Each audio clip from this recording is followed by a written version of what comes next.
When I had my surgery, my knee surgery, I had to go to Japan.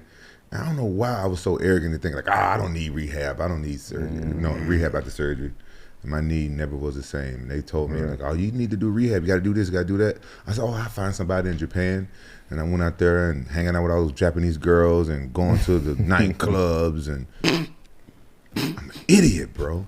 Too macho. Yeah, that's most difficult, right? Follow the instructions. Yeah. Most boring thing, but you gotta do what you gotta do. Would you say that instead of doing recovery and rehab on your knee, you did a little bit more recovery and rehab at the strip club in Roppongi? No, I don't go to the strip clubs in Japan because there's no Japanese girls in there. That's not what Boss Rutan told me. I went one time, and that's how I know there's no Japanese girls in there. I've never been back. That's not what Boss Rutan told me. Boss Rutan told me he caught you sleeping at the strip club. No. One time I was hanging out with Yakuza.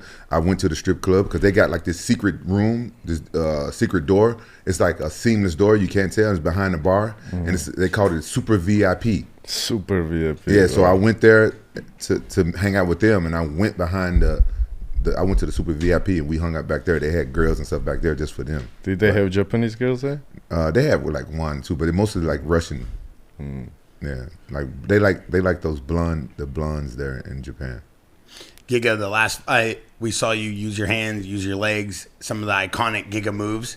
We saw you, obviously, I know you couldn't generate the power, but we saw you, put a nice beating on this guy for a minute. Then obviously he took you down and then kind of was able to hold you there. Lately, we've been watching you train with Leo Vieira and, our head coach Bernardo here at our jiu-jitsu program that we're trying to build here in Newport Beach. How big of an impact do you think your ground game is now compared to your kicking, your striking that we know you have?